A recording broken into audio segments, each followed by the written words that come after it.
ஹல்லேலூயா, ஹல்லேலூயா, ஹல்லேலூயா, ஹல்லேலூயா, ஹல்லேலூயா. ஸ்தோத்திரம், ஸ்தோத்திரம், ஸ்தோத்திரம்.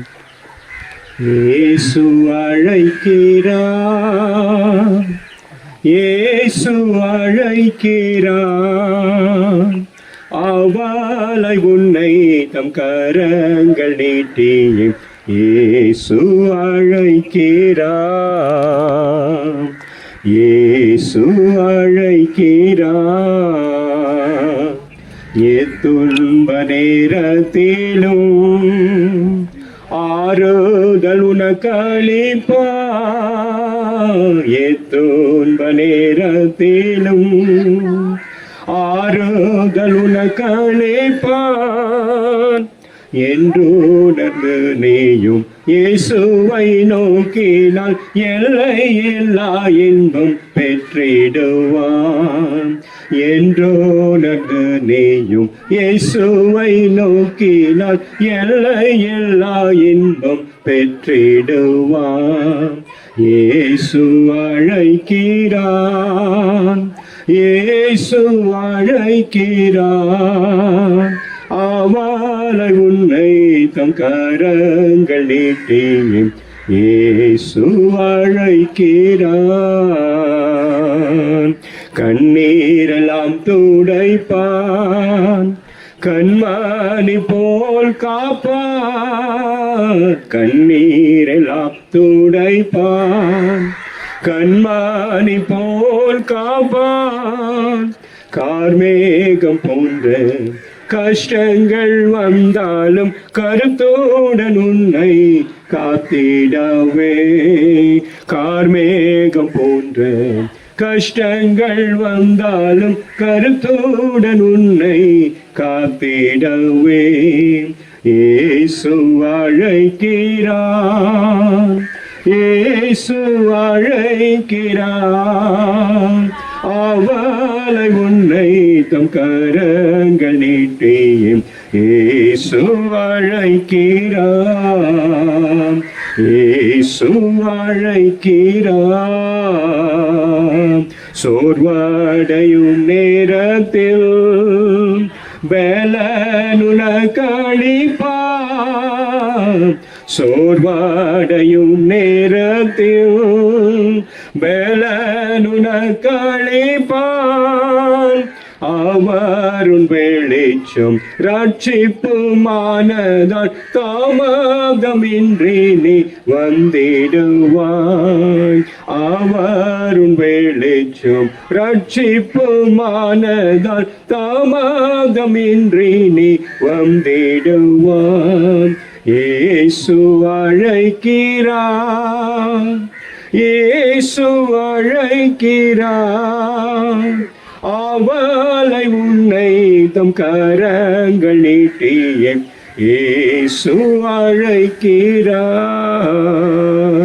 சகல வியாதியையும் குணமாக்க வல்லவரா, சகல வியாதியையும் குணமாக்க வல்லவராம்.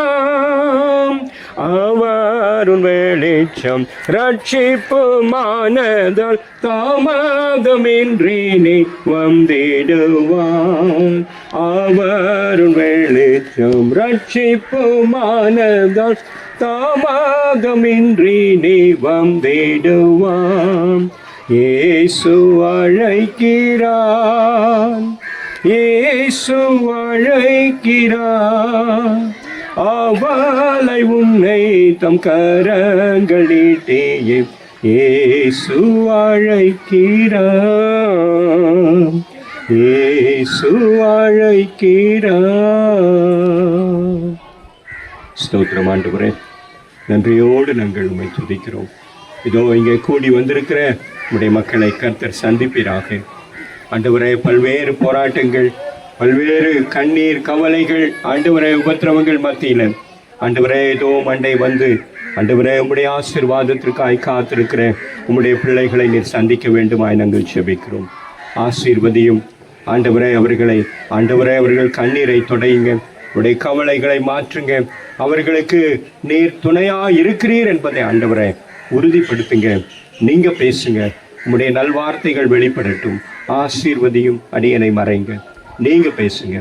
இயேசு கிறிஸ்துவின் மூலம் ஜெபம் எடுக்கிறோம் எங்கள் ஜீவனுள்ள நல்ல பிதாவே, ஆமென். கிறிஸ்துவுக்குள் அன்பான தேவ ஜனமே, உங்கள் யாவரையும் ஆண்டவராக இயேசு கிறிஸ்துவின் இனிதான வல்லமையான பெரிதான நாமத்தினாலே நாங்கள் வாழ்த்துகிறோம்.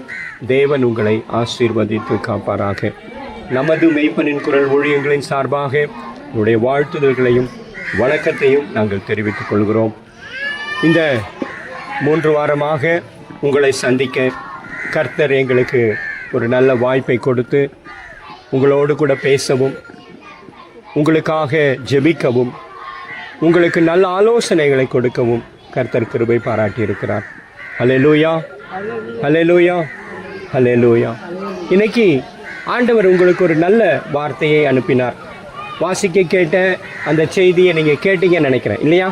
வசனத்தை அந்த அம்மா சகோதரி வாசிச்சாங்க இல்லையா? அதை கேட்டிங்களா? கேட்டிங்களா? என்ன கேட்டீங்க? அவங்க என்ன படித்தாங்க தெரியுமா? நீங்கள் படிச்சிங்களா? என்னம்மா படிச்சம்மா தெரியுமா? சொல்லுமா, சொல்லுமா.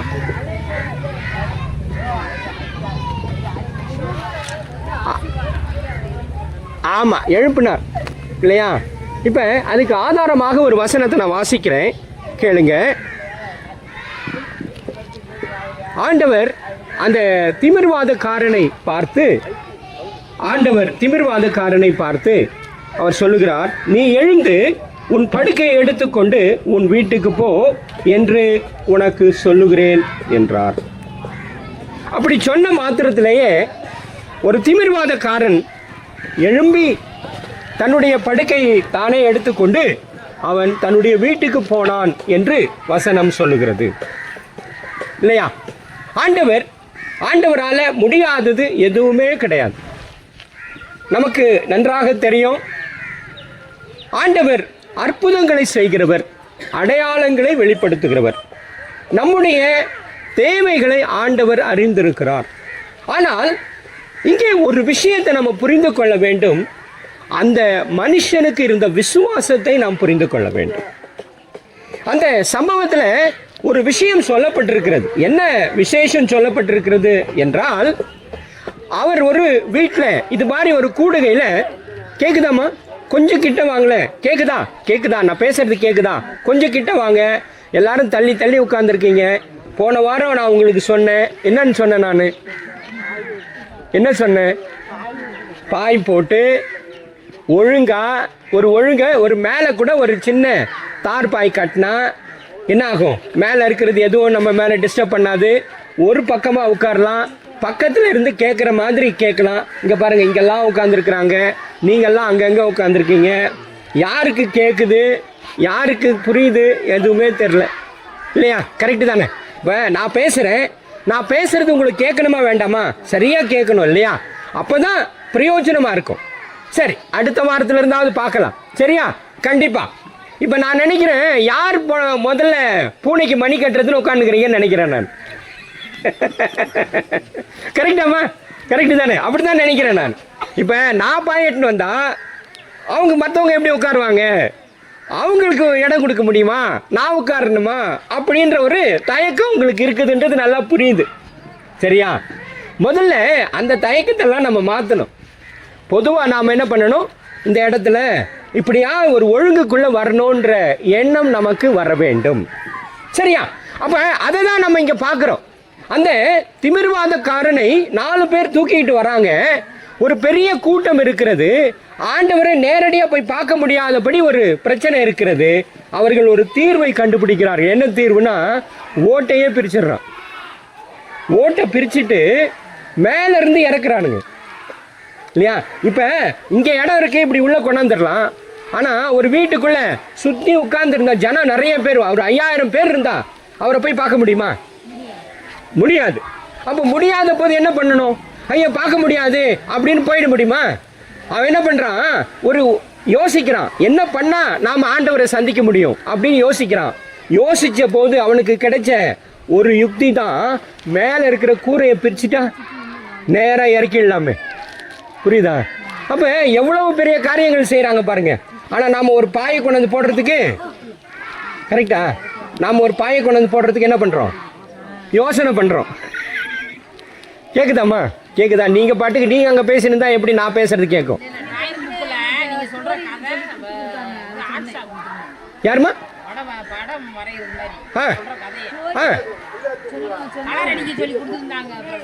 அப்படியா? கதை தெரியுதா உங்களுக்கு? தெரியுமா உங்களுக்கு? கதை தெரியும். கதை தெரிஞ்சும் நாம என்ன பண்றோம்? இப்ப கதை தெரியும், உங்களுக்கு நல்லா தெரியும், தெரிஞ்சு என்ன பண்ணீங்கன்றதுதான் என்னோட கேள்வி. தெரியலன்னா தெரியலங்கன்னு சொன்னா கூட பரவாயில்ல, எங்களுக்கு நல்லா தெரியும், எங்க பிள்ளைங்க வரைஞ்சாங்க, கதையை சொன்னாங்க, நாங்க வரைஞ்சு படமே காட்டிட்டோம் இல்லையா? எப்படி இருக்கு பாரு, இது சூப்பர், இதுல இது ரொம்ப நல்லா இருக்கு, வெரி குட். சரி, புரிந்து கொள்ளுங்கள். இதெல்லாம் வெறும் கதையாக நாம பார்த்து கொண்டிருக்கிறோமா அல்லது என்னம்மா? இப்ப நீங்க கதையை அங்க கேக்குறீங்களா என்கிட்ட கேக்குறீங்களா? சரி, ரைட். நல்ல கவனிங்க, நல்ல கவனிங்க, நல்ல கவனிங்க. இதுல நாம படம் வரைஞ்சு கொடுக்கலாம், எல்லாம் பண்ணலாம். ஆனா அதனுடைய ரகசியத்தை நாம் தெரிந்து கொள்ள வேண்டும். அதை நாம் செயல்படுத்துகிறதற்கு என்ன வழி இருக்கிறது என்பதை பார்க்க வேண்டும். அதுதான் இங்க நாங்க சொல்லி கொடுக்கிறது. ரைட்டா? நீங்க படம் வரைந்து கொடுத்திருக்கலாம், ஆனால் மாற்றத்திற்கான வழி என்ன? இப்ப ஒரு வியாதியஸ்தன், அந்த வியாதியஸ்தனை ஆண்டவர் இடத்துல கொண்டு போக வேண்டும் என்ற ஒரு காரியம் இருக்கும் பொழுது அவர்கள் சிந்திக்கிறார்கள், செயல்படுகிறார்கள். ஆண்டவரை நேரடியாக அந்த மனுஷன் சந்திக்கிறதற்கான ஆயத்தங்களை செய்கிறார்கள் என்பதுதான் அந்த கதையில் இருக்கிற ஒரு முக்கியமான விஷயம். அது அவன் ஓட்டையே பிரிச்சு அவன் படுத்திருந்த கட்டிலையே இறக்கிட்டானுங்க ஆண்டவர்கிட்ட. அப்ப ஆண்டவர் பார்க்கிறார், இவருடைய விசுவாசத்தை பார்க்கிறார், இவருடைய செயல்பாடை பார்க்கிறார். அப்ப ஆண்டவர் சொல்லுகிறார், நீ எழுந்து உன் படுக்கையை எடுத்துக்கொண்டு நட என்று சொல்லுகிறார். அற்புதம் நடந்தது. இப்போ இது போல ஏராளமான கதைகள் அல்லது சம்பவங்கள் வேதத்தில் சொல்லப்பட்டிருக்கிறது. இதெல்லாம் கதை கிடையாது, இதெல்லாம் உண்மையில் நிகழ்ந்த நிகழ்வு. 2000 ஆண்டுகளுக்கு முன்பாக ஆண்டவராக இயேசு கிறிஸ்து இந்த பூமிக்கு வந்தார். மனிதனாக, நம்மை போல மனிதனாக நம்மோடு கூட வாழ்ந்தார் என்பதுதான் சம்பவமாக இருக்கிறது. இதை நம்ம மறந்துவிடக் கூடாது. இப்ப நம்ம பார்க்கணும், ஏன் ஆண்டவர் வந்தார், ஏன் ஆண்டவர் இந்த பூமிக்கு வர வேண்டும் என்று நீங்க என்னைக்காவது கேட்டதுண்டா? ஏன் ஆண்டவர் வரணும் கேட்டதுண்டா? யாரையாவது கேட்டதுண்டா? ஏன் ஆண்டவர் வரணும், ஏன் ஆண்டவர் எனக்காக மரிக்கணும், ஏன் என்னை மீட்க வேண்டும் என்று என்றைக்காவது கேட்டதுண்டா? ஒன்றும் சொல்ல மாட்டேன்றீங்க. கேட்டீங்களா? ஏன் கேட்கல? ஏன் கேட்கல? எப்ப கேட்கறதா உத்தேசம் இல்லையா? கரெக்டா? எப்ப கேட்கல, இனிமே கேட்க போறீங்களா? எப்ப கேட்க போறீங்க? எப்ப கேட்கறதா உத்தேசம் அப்படி? கரெக்டா? சரி, நான் இதுக்கு ஒரு நிகழ்ந்த ஒரு நிகழ்ச்சியை உங்களுக்கு நான் சொல்றேன். நான் உங்களுக்கு சொல்லியிருக்கேன் இல்லையா, நான் ராணிப்பேட்டையிலேருந்து வந்தவன். கரெக்டா? ராணிப்பேட்டையிலிருந்து மதுரைக்கு வந்திருக்கிறேன். மதுரையில் எனக்கு யாரும் தெரியாது.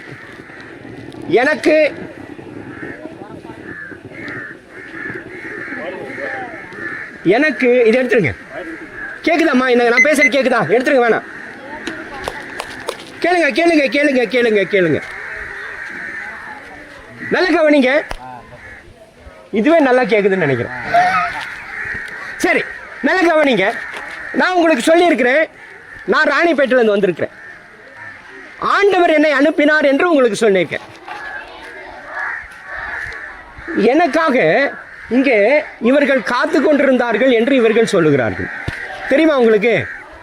இந்த பகுதியை, இந்த சம்பக்குடியும் கரடிப்பட்டி என்ற கிராமத்தையும் ஒரு போதகர் கையில் ஒப்பு கொடுக்கணும், அவங்க தான் நடத்தணும் அப்படின்னு சொல்லி இவங்க ஜெபம் பண்ணியிருந்தாங்களாம். எனக்கு தெரியாது, இவங்க யாருன்னு எனக்கு தெரியாது. கரெக்டா? ஆனால் ஆண்டவர் எனக்கு மதுரைக்கு போக சொன்னார். இங்கே இவர்கள் எனக்காக காத்து கொண்டிருந்தார்கள். ஆனால் எனக்கு அவர்களுக்கு தெரியாது, அவங்களுக்கு என்ன தெரியாது. ஆனால் ஆண்டவர் இணைத்தார். தெரியுமா அது உங்களுக்கு? நிஜமாக சொல்லுகிறேன், இது சத்தியம். 6 மாதத்துக்கு முன்னாடி நான் மதுரைக்கு வந்துட்டேன். ஆனால் நேற்றுக்கு ஒரு சம்பவத்தை என்கிட்ட சொன்னாங்க. போன வாரம் என்கிட்ட ஒரு சம்பவத்தை சொன்னாங்க. நான் 6 மாதத்துக்கு முன்னாடி வந்துட்டேன், அப்போல்லாம் உங்களை நான் சந்திக்கவே இல்லைன்னு அவங்கள கேட்டால் அவங்க என்ன சொல்கிறாங்க, இங்கே ரோடே சரியில்லைங்க. அப்போது தெரியுமா, இங்கே ரோடெல்லாம் இல்லாமல் இருந்தது, இப்போ தான் ரோடை போட்டிருக்கிறாங்க. அந்த சம்பவத்தையும் இவர்கள் எனக்கு சொல்கிறாங்க. 6 மாதத்துக்கு முன்னாடி நீங்கள் வந்திருந்தா நீங்கள் வந்தே இருக்க முடியாது, ரோடெல்லாம் ரொம்ப மோசமாக இருந்தது, எல்லாம் ரிப்பேர் பண்ணிக்கிட்டு இருந்தாங்க, அதை ஆயத்தப்படுத்துவதற்கு காலதாமதம் ஆகி கொண்டிருந்தது என்று சொன்னார்கள். ஆக இதையெல்லாம் நீங்கள் கணக்கில் வைத்துக் கொள்ள வேண்டும், ஞாபகத்தில் வைத்துக் கொள்ள வேண்டும். இப்படியெல்லாம் ஆண்டவர் நடத்தி உங்கள் மத்தியில் என்னை கொண்டு வந்திருக்கிறார். அது மாத்திரமில்ல, இன்னொரு முக்கியமான விஷயத்தை மட்டும் நான் உங்களுக்கு சொல்கிறேன், புரிந்து கொள்ளுங்கள். எனக்கு வழி தெரியாது இல்லையா, இந்த சம்பக்குடி எங்கே இருக்குன்னு எனக்கு தெரியாது.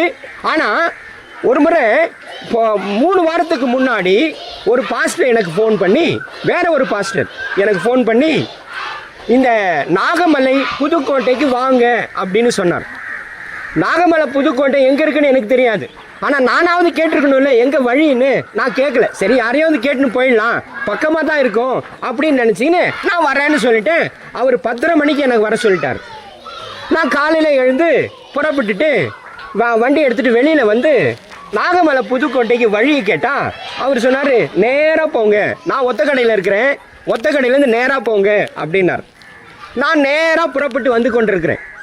ஒரு கொஞ்சம் தூரம் வந்த உடனே ஒரு வலதுபுறம் ஒரு பக்கம் வண்டி ரோடு திரும்புது, நேராக ஒரு பக்கம் போகுது. இப்போ எப்படி போகிறதுன்னு தெரியல. நான் முன்னாடி போய் நின்று இன்னொரு ஆட்டோக்காரங்கிட்ட இந்த நாகமலை புதுக்கோட்டைக்கு எப்படி வழி அப்படின்னு கேட்குறேன். அவர் என்னன்னாரு, அப்படியே போயிருக்கலாம், இருந்தாலும் பரவாயில்ல, நேராக போய் இன்னும் கொஞ்சம் அதே ரோட்டில் நீங்கள் ஜாயின் பண்ணிடுங்க அப்படின்னு சொல்லி என்ன அவர் வழிகாட்டி அனுப்பிட்டாரு. நான் சுற்றி வந்துட்டேன். ஆனால் எனக்கு அது 32 கிலோமீட்டர் தூரம். அப்போ 2வது முறையும் இதே பகுதிக்கு நான் வருவதற்கு எனக்கு அழைப்பு வந்தது. நான் வந்துக்கிட்டே இருக்கிறேன். அப்போ அப்படி வரும்போது இந்த ஐயர் பங்களா இருக்குது தெரியுமா, ஐயர் பங்களா கிட்ட வந்துட்டு நான் பார்க்குறேன், மாட்டுத்தாவணிக்கு ஒரு ரோடு தனியாக போகுது. ஒரு இடத்துல இந்த கூடல் நகர் இருக்கு பாருங்க, அங்கே ஒரு போர்டு இருக்குது, மாட்டுத்தாவணிக்கு போகும் வழி. நான் மாட்டுத்தாவணிலேருந்து தான் வந்துருக்கிறேன், ஆனால் நான் வேற திசையில் நின்று கொண்டிருக்கிறேன். ஆனால் அங்கே பார்த்தா இன்னொரு வழி இருக்கு. அப்போ நான் வந்து சகோதரர்கிட்ட கேட்டேன், மாட்டுத்தாவணிக்கு வேற ஒரு ரூட்டு வருது, அது என்னது அப்படின்னு.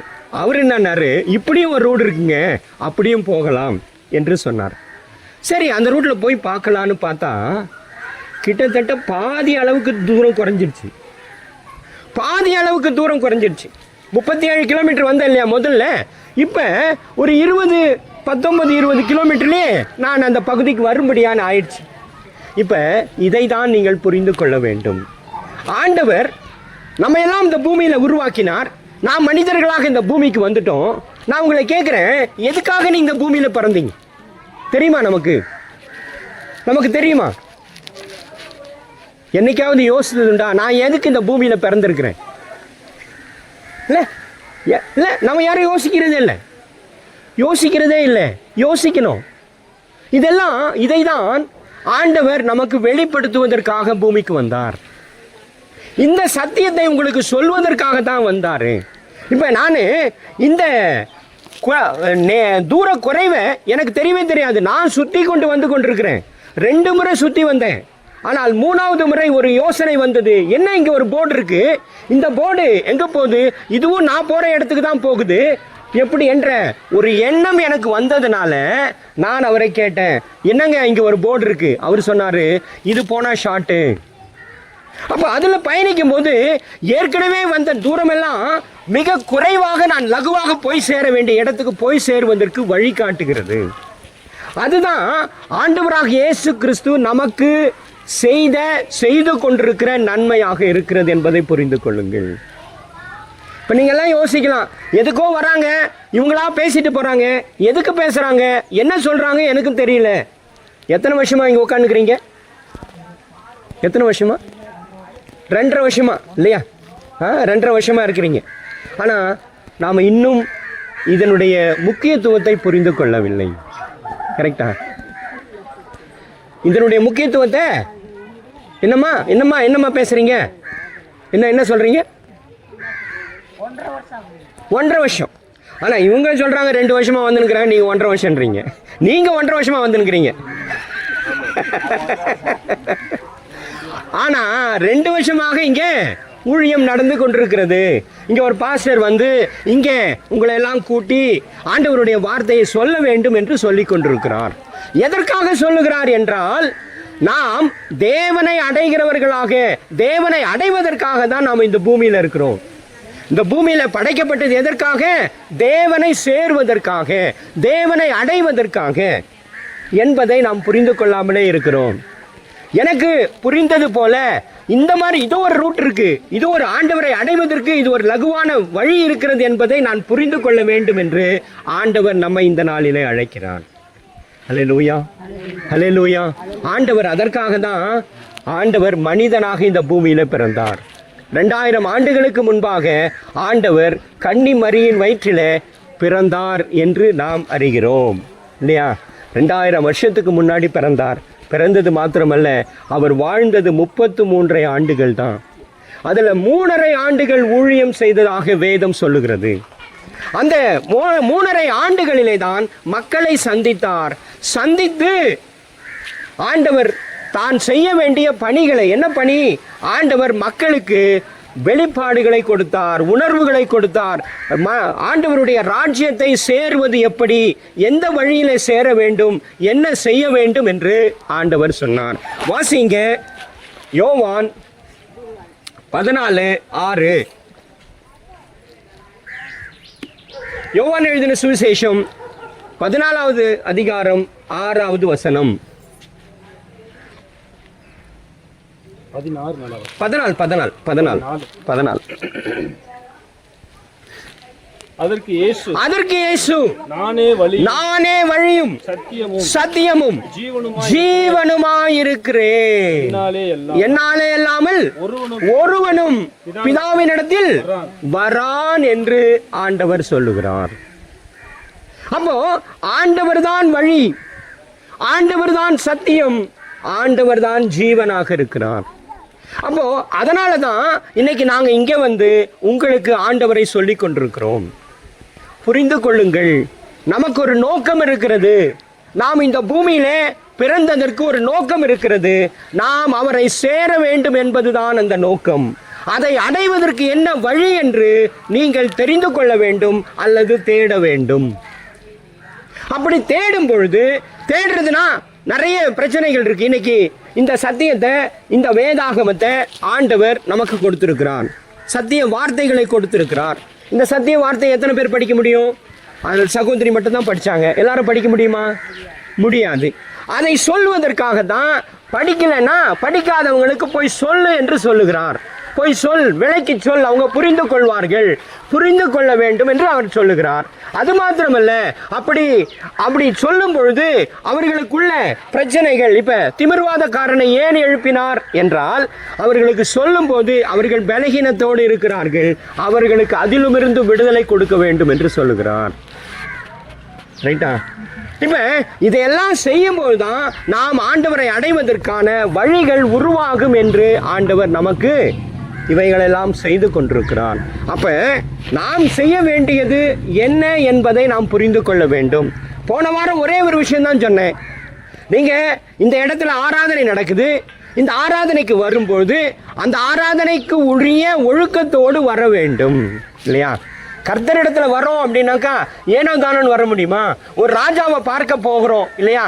இங்க வர இப்போ ஒரு சீஃப் மினிஸ்டர் வரார், இன்னைக்கு இங்க வருவார். நீங்க எப்படி போய் பார்ப்பீங்க? இப்படிதான் உட்காந்து பார்ப்பீங்களா? கிடையாது இல்லையா? பார்ப்பீங்களா? அப்படிதான் பார்ப்பீங்களா? என்னம்மா? ஆராத்தியோட போறீங்க. ஆனா ஆண்டவர்கிட்ட வரும்போது மட்டும் காலை நீட்டின்னு வந்து உட்காந்துருவீங்க இல்லையா? ஆமா, ஆராத்தியோட போறேன். முதலமைச்சர் வந்தா மட்டும் ஆராத்தியோட போறீங்க. அப்போ தேவனை பார்க்க வரும்போது மட்டும் எப்படி வருவீங்க? அதே ஆராத்தியோட வரணுமா இல்லையா? என்னம்மா? என்னது? அப்படி வாங்க. அதை தான் நாங்கள் போன வாரம் சொன்னோம். வந்து ஒரு பாயம் போடுங்க, பாயில் வந்து ஒரு ஒழுங்காக உட்காருங்க, ஒழுக்கத்தில் உட்காருங்க, நேரத்தோடு வாங்க, கைகளை தட்டி ஆராதிங்க, ஆண்டவரை வரவழைங்க. ஆண்டவரை துதிக்கும் போது அவருடைய பிரசன்னத்தை நாம் இங்கே பார்க்க முடியும். அவரை துதிச்சாதான் அவர் ஆண்டவர் துதிகளின் மத்தியில் வாசம் செய்கிறவர் என்று சொல்லப்பட்டிருக்கிறது இல்லையா? வசனத்தை வாசிங்க. 43:21 ஏசாயா 43. என்னம்மா என்னம்மா? அதேதான், அதை தானே போன வரேன்னு சொன்னேன். பத்தியா 100 நாள் சாக்கெல்லாம் வச்சுன்னு உட்காந்துக்கிறாங்க பாருங்க. ஏசாயா 43:21. இந்த ஜனத்தை எனக்கென்று ஏற்படுத்தினேன், இவர்கள் என் துதியை சொல்லி வருவார்கள். புரியுதா? ஆண்டவர் சொல்லுகிறார், ஆண்டவர் எதிர்பார்க்கிறது இது. இவர்கள் என் துதியை சொல்லி வருவார்கள் என்று ஆண்டவர் எதிர்பார்க்கிறார். ஆனால் நாம எப்படி இருக்கிறோம் என்பது ரொம்ப முக்கியம். புரிந்து கொள்ளுங்கள், புரிந்து கொள்ளுங்கள். ஆண்டவர் நமக்கு நிறைய செய்வதற்கு காத்திருக்கிறார், நம்மை ஆசீர்வதிக்க காத்திருக்கிறார், நாம் பெருகவும் பலுகவும் செய்வதற்கு காத்திருக்கிறார். ஆனால் நான் என்ன செய்ய வேண்டும் என்பதை நான் புரிந்து கொள்ள வேண்டும். நான் தாமதிக்கிற ஒவ்வொரு நிமிடமும் அல்லது மணித்துளிகளும் நான் ஆண்டவருடைய ஆசீர்வாதத்தை தடுத்து கொண்டிருக்கிறேன் என்பதை புரிந்து கொள்ளுங்கள். வேற ஒன்றும் கிடையாது. நாங்கள் எதுவுமே செய்யறதில்லை, ஆண்டவர் தான் செய்வார், ஆண்டவர் தான் செய்ய வேண்டும். என்னம்மா நான் இங்கே பேசி நீங்கள் பேசினு என்னம்மா அர்த்தம்? நீங்கள் என்னமோ பேசினுக்கிறீங்க, என்ன பேசுனீங்க? என்ன கேளுங்க, நான் பதில் சொல்கிறேன் இல்லையா? பார்த்துக்க, இதுதான் கதை. முடிஞ்சு போச்சு கதை, முடிஞ்சு போச்சா? புரிஞ்சிச்சா? அதனால தான் அவங்க அந்த பக்கம் திரும்பி உட்காந்துக்கிறாங்க. பார்த்துக்க, இதான் நிலைமை. அப்புறம் நான் என்ன பண்ண முடியும்? அப்போ நான் பாட்டு கத்தினே இருக்க வேண்டியதுதான். நீங்கள் அந்த பக்கம் நின்று லோன்கார வரானா, லோனு கட்டணுமே இப்படின்னு போயின்னு நான் இப்படி ஏன் போயின்னு இருக்க வேண்டியதுதான். புரிந்து கொள்ளுங்கள் பிரியமானவர்களே. என்னம்மா சிரியுங்கள், சிந்தியுங்கள் இல்லையா? நான் உங்கள்கிட்ட அன்போடு கேட்கிறேன். இதுதான் சத்தியம். இதுதான், அதாவது ஆண்டவர் நீங்க கனவீனப்படுத்தும் போது ஆண்டவர் உங்ககிட்ட வரவே மாட்டார். நான் அவரை கனப்படுத்தும் போது அவர் என்னிடத்தில் வருவார். இதுதான் ரகசியம், வேற ஒண்ணுமே கிடையாது. நான் இப்ப ஒன்றும் வேண்டாங்க, உங்க வீட்டுக்கு யாரை நீங்க அழைப்பீங்க இல்லையா? உங்களை நேசிக்கிறவர்களை அழைப்பீர்கள், கரெக்டா? உங்களை நேசிக்காதவங்களை யாரையாவது அழைச்சிருக்கீங்களா? யாராவது வர முடியுமா உங்க வீட்டுக்குள்ள? வரவே முடியாது. உங்களை நேசிக்கிறவர்களை நீங்க அழைக்க முடியும். அப்ப ஆண்டவர், நீங்க அவரை நேசிக்கும் பொழுது அவர் உங்களிடத்தில் வருவார், அவர் உங்களை நேசிப்பார், நீங்கள் அவரோடு இருக்க முடியும். இவ்வளவுதான். இது வேற ஒண்ணுமே புது வித்தையெல்லாம் ஒண்ணுமே கிடையாது. சிம்பிள் விஷயம், சாதாரண விஷயம். நான் ஆண்டவரை நேசித்தால் நான் ஆண்டவரோடு சேர முடியும். அவர் என்னை நேசிக்கிறபடியினால அவர் என்னோடு இருக்க முடியும். நான் அவரை வேண்டாம் என்று தூரத்தை நிறுத்தும் போது அவர் எப்படி என்னிடத்தில் வருவார் என்று யோசியுங்கள். அதற்காக தான் நான் உங்களுக்கு சொல்றேன், வேற ஒன்றும் இல்லை. இங்க பாய் போட்டு உட்காரணும்னு வேற ஒன்றும் அவசியம் இல்லை. நான் அதை வெளிப்படுத்துகிறேன். இப்ப ஒன்றும் வேண்டாம், ஜெபம் பண்ணும்போது ஜெபம் பண்ண உடனே என்ன பண்றோம்? முட்டி போடுறோம். ஏன் முட்டி போடுறோம்? தாழ்மையை வெளிப்படுத்துறோம். நான் ஆண்டவரிடத்துல என்னை தாழ்த்துகிறேன், ஆண்டவரே நீர் என்னை ஆசீர்வதிக்க வேண்டும் என்று சொல்லி நாம முட்டி போடுறோம். அவ்வளவுதான் விஷயம். அவர் சொல்லவே இல்லை, வேதத்துல எங்கேயும் நீ முட்டி போட்டு தான் ஜெபம் பண்ணுன்னு சொல்லவே கிடையாது. நாம தான் செய்யறோம். என்னன்னு செய்யறோம்? நான் தாழ்த்துகிறேன் என்பதை என்ன பண்ணும்? நான் வெளிப்படுத்துகிறேன், செயல்ல வெளிப்படுத்துறேன். அப்படி வெளிப்படுத்தும் பொழுது ஆண்டவர் இறங்கி வருவான் இல்லையா? கூப்பிட நான் கூப்பிட்டு கொண்டே இருந்தா என்ன பண்ணுவாரு? நீ யாரோ அப்படின்னு போக மாட்டாரு, என்னுடைய வார்த்தைக்கு செவி கொடுப்பார் எத்தனை நாள் ஆனாலும். அதனால தான் ஜெபிக்கும் பொழுது ஆண்டவர் நம்மோடு கூட பேசுகிறார் என்பதை நாம் புரிந்து கொள்ள வேண்டும். சரியா? புரிந்து கொள்ளுங்கள் பிரியமானவர்களே. ஆசீர்வாதம். இந்த குழந்தை பார்த்தீங்களா என்ன அழகாக வந்து உட்காந்துருக்கு இல்லை? குழந்தை சூப்பராக வந்து முன்னாடி வந்து உட்காருது. அப்படி தான் நீங்களும் வந்து உட்காரணும், ரைட்டா? சரி, நல்லது. கர்த்தர் உங்களை ஆசீர்வதிப்பார். இவ்வளவு நேரம் கேட்டீங்க, ஆனால் மறந்துடாதீங்க, இது வேற ஒன்றுத்துக்கும் இல்லை. நீங்கள் எவ்வளவுக்கு எவ்வளோ ஆண்டவரை நெருங்கி வருகிறீர்களோ அவ்வளவுக்கு அவ்வளவு ஆண்டவர் உங்களை நெருங்குவதற்கான வாய்ப்பை நாம் பெறுவோம் என்பதை நாம் புரிந்து கொள்ள வேண்டும், ரைட்டா? நான் போன வாரம் என்ன சொன்னேன்? கர்த்தர் என் மேய்ப்பராக இருக்கிறார், நான் தாழ்ச்சி அடையேன், நான் ஒன்றுக்கும் குறைவுபட மாட்டேன் என்ற வார்த்தையை சொன்னேன் இல்லையா? அப்ப நான் எப்படி குறைவுபட மாட்டேன் என்றால் ஆண்டவர் என்னை பார்த்து கொள்வார். ஆண்டவர் எனக்கு எல்லாம் செய்வதற்கு தயாராக இருக்கிறார், என்னை ஆசீர்வதிக்க அவர் வல்லவராக இருக்கிறார் என்பதை அந்த ஆடு சொல்லுகிறது. அவர் என்னை புல்லுள்ள இடங்களில் மேய்த்து அமர்ந்த தண்ணீர் அண்டையில் என்னை கொண்டு போய் விட்டு எனக்கு நல்ல தண்ணீரை குடிக்க கொடுக்கிறார் என்று ஒரு ஆடு சொல்லுகிற அளவுக்கு நாம் மாற வேண்டும் என்பது சத்தியம் என்பதை புரிந்து கொள்ளுங்கள். நீங்கள் அடுத்த வாரத்திலிருந்து நிச்சயமாக செய்வீங்க அப்படின்னு நான் நம்புகிறேன். கண்டிப்பாக செய்யுங்கள், அது உங்களுக்கானது. நீங்கள் எவ்வளவுக்கு எவ்வளவு ஆண்டவரை கனப்படுத்த விரும்புகிறீர்களோ அவ்வளவுக்கு அவ்வளவு உங்களுடைய கிராமம் ஆசீர்வதிக்கப்படும், உங்களுடைய குடும்பம் ஆசீர்வதிக்கப்படும், உங்களுடைய பிள்ளைகள் ஆசீர்வதிக்கப்படுவார்கள், உங்களுடைய கையின் பலனை ஆண்டவர் ஆசீர்வதிப்பார். நீங்கள் பலுகி பெருகி தேவனுக்கு பிரியமான மக்களாக, சாட்சியுள்ள மக்களாக வாழ்வீர்கள் என்பதில் சந்தேகம் வேண்டாம். அதை எங்களுக்கு செய்திருக்கிறார், அவர் உங்களுக்கும் செய்வார் என்று இந்த நாளிலே உங்களுக்கு நாங்கள் மீண்டும் தெளிவுபடுத்துகிறோம். கர்த்தர் உங்களை ஆசீர்வதித்து காப்பாராக. ஆமேன். தலைகளை தாழ்த்துவோம், கண்களை மூடுவோம், ஆண்டவரை நோக்கி பார்க்கலாம். ஹல்லேலூயா, ஹல்லேலூயா. ஆண்டவர் இவ்வளவு நேரம் நம்மோடு கூட பேசியிருக்கிறார். நாம் இன்னது செய்ய வேண்டும் என்பதை நாம் புரிந்து கொள்ள வேண்டும் என்று ஆண்டவர் நமக்கு சொல்லுகிறார். அசைவாடும் ஆவியே, தூய்மையே ஆவியே, அசைவாடும் ஆவியே, தூய்மையே ஆவியே, இடம் அசைய உள்ளம் நிரம்ப இறங்கி வாருமே. இந்த இடம் அசைய உள்ளம் நிரம்ப இறங்கி வாருமே. பலனடைய நிரப்பிடுமே பலத்தினாவியே, பலனடைய நிரப்பிடுமே பலத்தினாவியே, கனமடைய ஊற்றிடுமே ஞானத்தினாவியே, கனமடைய ஊற்றிடுமே ஞானத்தினாவியே, அசைவாடும் ஆவியே, தூய்மையே ஆவியே, இடமசைய உள்ளம் நிரம்ப இறங்கி வாருமே. நன்றி ஆண்டவரே, நன்றியோடு நாங்கள் உம்மை துதிக்கிறோம் சுவாமி. ஆண்டவரே, இவ்வளவு நேரம் உடைய வார்த்தையை கேட்க கர்த்தர் எங்களுடைய ஆண்டவரே மனக்கண்களை திறந்ததற்காக நன்றி ஆண்டவரே. உணர்வுள்ள இருதயத்தை எங்களுக்கு கொடுப்பீராக ஆண்டவரே. ஒரு அற்புதத்தை செய்வீராக, அதிசயத்தை செய்வீராக, ஆசீர்வதிப்பாராக. கர்த்தர் உம்முடைய ஆசீர்வாதத்தை பெற்ற மக்களாக நாங்கள் வாழ மாற கிருபை தருவீராக ஆண்டவரே. இந்த சம்பக்குடி ஆண்டவரே மக்களை கர்த்தர் ஆசீர்வதிக்கும்படியாய் நாங்கள் அழைக்கிறோம். கர்த்தர் ஒவ்வொருவரையும் தனித்தனியாக பெயர் பெயராக ஆசீர்வதிக்கும்படியாய் ஜெபிக்கிறோம். எல்லா பலகீனங்களையும், எல்லா சோர்வுகளையும், எல்லா அசதிகளையும், எல்லா கண்ணீரையும் கர்த்தர் மாற்ற வேண்டுமாய் நாங்கள் ஜெபிக்கிறோம். ஆவியானவர் பொறுப்பெடுத்து நடத்தும். ஆசீர்வதியும், ஆசீர்வதியும்.